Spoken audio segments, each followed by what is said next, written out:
Well, hello, it's Sean McCarthy.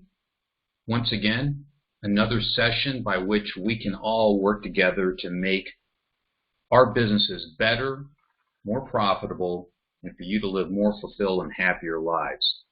Today we're going to talk about 7 ways to increase revenues. We're going to give you some real-life illustrations that show you how some businesses have gone from perhaps 60,000 annual sales and in 1 year of transformation up to over $1 million. Sounds interesting, right? Let's get started.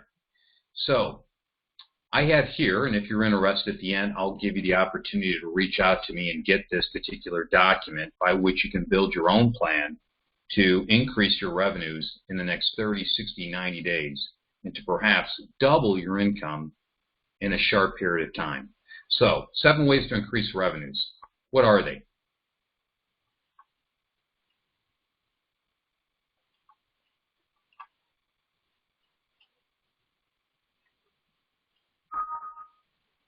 So let's get to it. Number 1, obviously, make more sales. How do we do that? I'm going to show you an illustration here in a moment.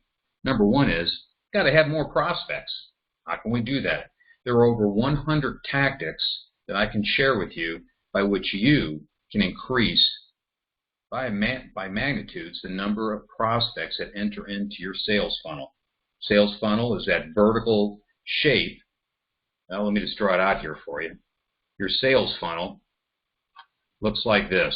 And at the end, down here at the bottom, that's where Mr. Customer comes in. Up here at the top, we need to fill this funnel with prospects. So right now, how many prospects do you generally get a day, a week, a month? Do you know how much it costs to get those prospects in the door of your operation? These are all factors. If you're not tracking now, we want to start developing the methodology by which we can track that. So we want to get more people in our store. And then the second part of this making more sales is converting them. What's your conversion rate, or what we call effective success rate? How skilled are you at taking that prospect you've worked hard to get into your operation and converting them into an actual customer that loves, enjoys, and values the product or service you provide? Those are 2 critical steps. Make more sales. Number 2, when you finally have that customer, let's sell more often to them.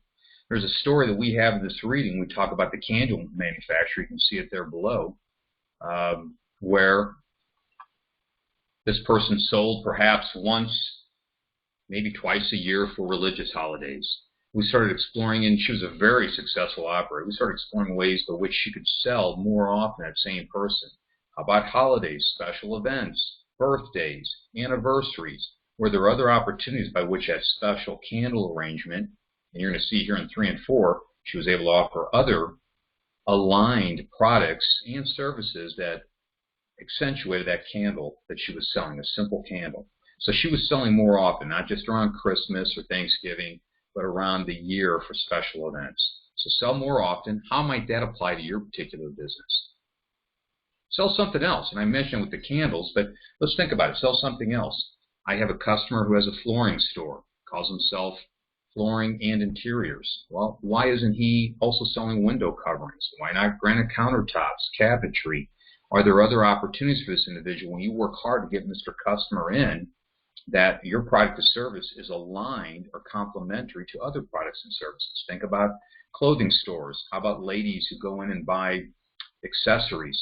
Why are they not also buying a handbag with those shoes or with earrings with that ensemble? So look for other opportunities to sell something else, because what does that do? Well, number 4, make larger sales. We're all familiar with men's clothing stores. Buy 1, get 2 free. Buy 3, get 2 half price. Buy a suit, get 2 shirts half price and a tie. So how can we, when we get that customer in our store, we want them there more frequently. We want to increase the size of the transaction by adding great value to the transaction with other products, and again, also sell something else, other things that complement or seem to be well aligned with the product or service we're offering. So make larger sales. Number 5, increase your prices. We use the example here in the reading of BMW, Bavarian Motor Works. After the World War, the Bavarian Motor Works stood up. They were considered a lower value type of automobile. By doing some effective marketing, expressing the high quality of workmanship and the value in the limited production of this vehicle, BMW now is surmised as a high-quality brand that offers incredible driving experience. In fact, that was one of their marquee slogans, was the experience, this wonderful driving experience. So that could be a great way by which you can increase your prices. Show that extra value, track it, tangible. Think about what's in it for me, Mr. Customer. What is it they're going to want, and why is it so special that they should be buying from you as opposed to your competitors? So we're going to talk about strategies by which you can easily increase your prices. Make more profitable sales. So we oftentimes, there's a fond maxim that we have in the business community: who's your who? Who is your customer? Many of us are small business owners. When you get started, well, my customer is anyone who's willing to do business with me and write me a check, right? Run that credit card. Well, as you become more successful, you do need to specialize and become more focused into those customers that offer you the best experience for both parties, that you're giving them great value, they appreciate you, and that you're getting great margins and great satisfaction out of servicing them. So perhaps you're a retailer, maybe you're a service provider, wherever the case may be, but there are certain customer types, and we look at this psychographically, we really want to be very focused on who it is that is our best customer. Think about those customers you love working with and very much appreciate what you provide. Those are the customers we want to model and get more of those types. There are customers that we don't make a profit on, that in fact create a lot of degree of frustration. They're not happy, you're not happy, you're going out, you're returning product, they're returning product, you're having to rework work that you had done in the past. No one's really happy. Let's figure out how we can eliminate that type of customer and focus on who we are really good at. So that's an important part. Think about who are our most profitable customers. Then also think about not only the customer, but now the product. There are certain products. I have a customer that has 36,000 SKUs, stock keeping units, and 36,000 products they have on board. The old 80-20 principle comes into play, Pareto's principle. That is that 10 to 20% of everything that we do produces 80% of our success. In the inventory world, we find that in this case, in this customer's case, my customer, an operator in Colorado, 10% of their SKUs, 3,600, and actually it's less, give them almost 90% of their sales and profits. So why are they carrying the other inventory and tying capital up in there? So think about this. Make more profitable sales. Who's my who? What are my most profitable and most enjoyable and most well-aligned customers? And the same thing with the products and services we're carrying. Okay? Let's get focused. Let's work smarter, be more profitable, be happier. Number 6 is a super important principle.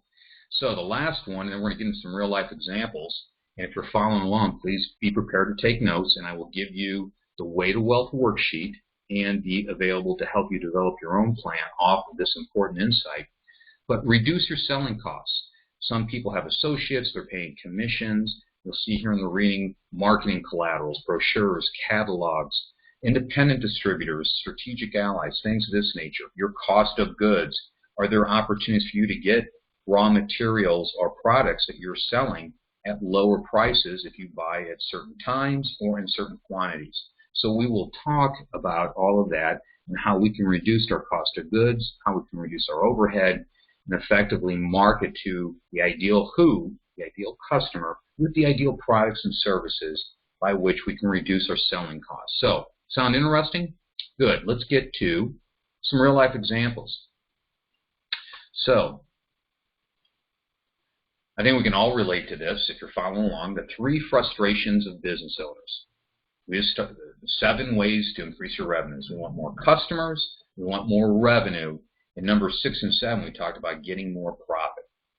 So, Stephen Covey, 7 successful habits, right? He says, always start with the end in mind. One thing I want you to do right now with your pen and paper, write out where you were last year and write out where you're going this year. As I'm doing this particular session, we're in the middle of March of 2017.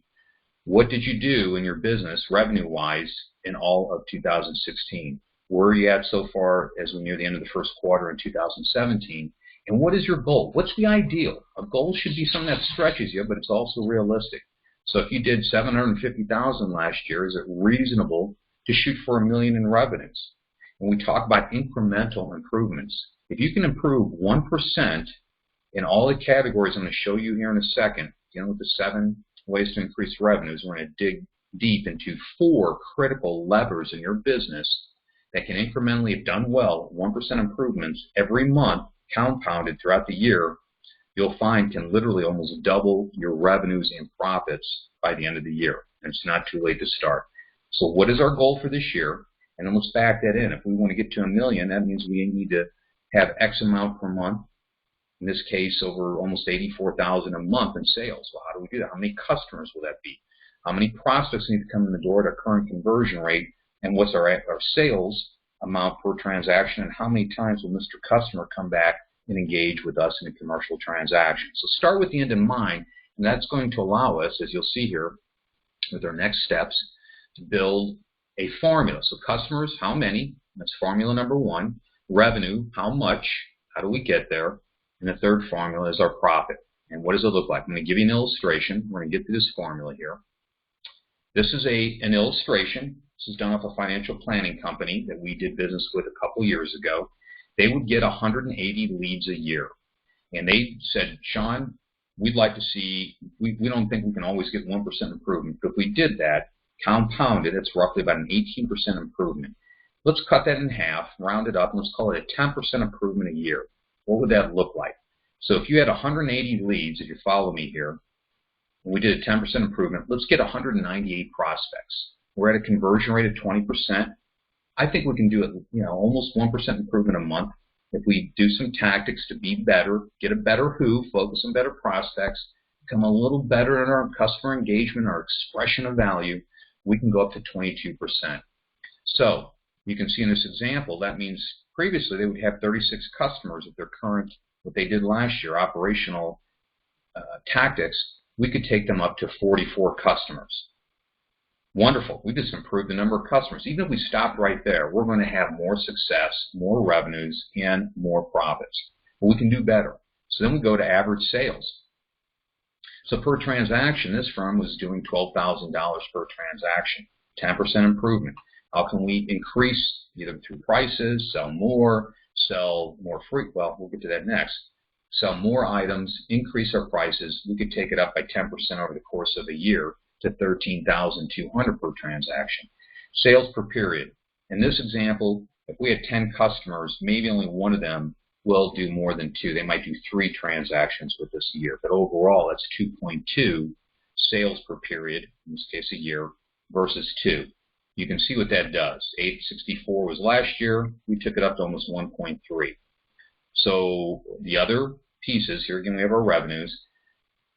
The other 2 levers, we did 4 levers about growing revenues. Now, how can we reduce our costs? Cost of goods sold, we talked about some strategies by which you can buy in different quantities, buy in certain times of the year. Also focus on certain products. Don't buy SKUs or products or services incurring costs that are less profitable for you or that are not as attractive or compelling to your customer. Again, knowing who our who is. So if you do that, you can see here in this example, 10% improvement over the course of a year, and I would challenge you that you could probably do quite a bit more. I want to show you a real-life example in which we did far greater than this, but we reduced our overall, as a percentage of sales, cost of goods. Gross profit increased from 604 to 932, and then our overhead. Overhead's a tougher one. That's, in my case, I keep a very lean, mean machine. I contract. I don't keep employees on hand. I don't lease out a lot of space. If I keep inventory, it's just in time. It comes in. It goes immediately out to a customer based on that transaction being closed. So I do not try to keep much fallow inventory around. So in this example, that's our goal here with overhead. Be as small as you can. Can you get utility costs down? Can you negotiate better deals with your rent? Not always in all of these levers you're going to be able to pull them and maximize return, but focus where you can. In this area here, we try to show a 10% annual improvement. So what does that give us for the net? Nearly a doubling, 76% increase in revenues from $290,000 to over $500,000. Let's give you a real-life example. I want you have your paper in front of you and some pen.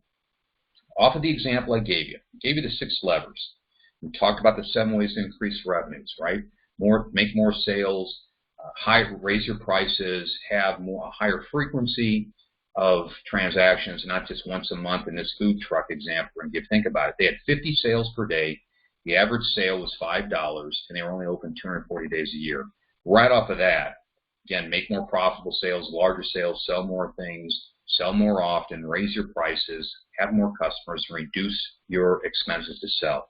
Thinking about that, write down 3 or 4 things that come to mind by which this food truck business, a real one that we dealt with, went from $60,000 a year in revenue to over $1 million. What can we do to generate over $1 million? So write down a few ideas, and here we go. Here's what we did. And I'll let you take a look at it. As you can see, they offered combos. That's selling more, selling other things, right? And then they improved the product. So again, selling other things. When they came in, they only had one choice. Maybe it was a ham sandwich that day. Here they had combos. They added a veggie item. They also had to buy a box for home. They might have had some other items that went in there. So for an additional few dollars, they were able to sell more things and offer greater value. When a customer came that one time, they were able to make larger sales and sell more items. They bought a second truck to double their sales, so another location. They were only doing lunch. Well, they went took that other truck and they set up at commuter hotspots. This particular operation was done off of I-25 in Colorado, and they set up in a commuter hotspot in the morning and focused on coffees and muffins, and also was advertising to let people know, hey, we do lunch and we're at these areas. Oh, and by the way, why not buy a lunch right now?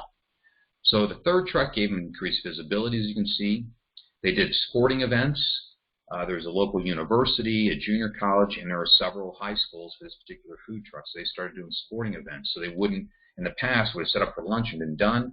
They did the morning, and now they were doing in the evening sporting events, especially during football season. So they also did recipe books. They did cooking classes. They formed an alliance. So there were courier services. So we had some charter schools in this particular community that would have 100 to 150 kids, did not have a commercial kitchen. The kids would get outside and they'd walk to a nearby restaurant and bring bagged lunches. They started contracting with these schools to actually, on special days in recognition for certain classes, they might get 30, 40, 50 box lunches they would bring to the schools. They would ally with the courier service to deliver it so they could stay on the site with their current customer base. It was brilliant. So they were able to maximize use of their production facility, not only at their location, the point of sale, but with an ally who would pick it up on commission and sell it. Another commission person would pick up meals on a commission basis, and they would go to local downtown office buildings and sell the products. So another way of marketing where these folks earn a commission as a commission salesperson would go to high-density office buildings in the community to push additional product. So you can see this when we continue on. They did seminars. They set up some other locations. And at the bottom there, total revenues, they were over $1 million. So they went from $60,000 over $1 million in a year's time. And it took some capital and some planning, some great execution. Pretty inspiring, I think. Something we could do for our businesses. Is there some analog here? I think so. So what I want you to do is fill in your 2016 numbers. If you need a worksheet, a Way to Wealth worksheet, at the end here, I'm going to give you my website. You'll go to that website, click on the upper right-hand corner, contact, give me your name and your email address, and request a Way to Wealth worksheet, and I will email it to you. In it, and take notes here, you're going to fill in what you did 2016, what your revenues were, cost of goods, which gives you your gross margin or operational margin, and then you're going to fill in your other expenses, and that's going to give you your profit margin. What is your goal to do incremental improvements for the year? Can we improve by 10% in all of those categories? Can we improve by 10% in revenues? Can we reduce our cost of goods by 10%? Can we reduce our other expenses by 10% and increase our profit by, it'd be more than 10, wouldn't it? And the example I gave you was 76%, and then that food truck, dramatic increase, hundreds of percents, right? So let's think about that. Can we identify a target increase that you want to apply to your inputs? Do the math, see where your revenue and profit land, and let's set goals for 2017. So right now, if you don't want to do the worksheet, write down 2 strategies that you glean for your lead generation, how you can get more people into your business. Conversion strategies, how are you going to increase, you're at a 10% conversion rate, which is very good. The example I gave earlier was 20%. How can we make a modest improvement If we increase by 10% the number of people coming to maybe do business with us, and we increase by 10% the number that will do business by converting them, showing our value, and making raving fans of our product or service, that alone will explode your business result, right? We go further and we talk about average sale and frequency strategies. How can we increase, sell more, sell complementary other items, so sell more, raise our prices, and sell more often. 3 big things. What are your strategies and the expected outcomes you'll get if you do those?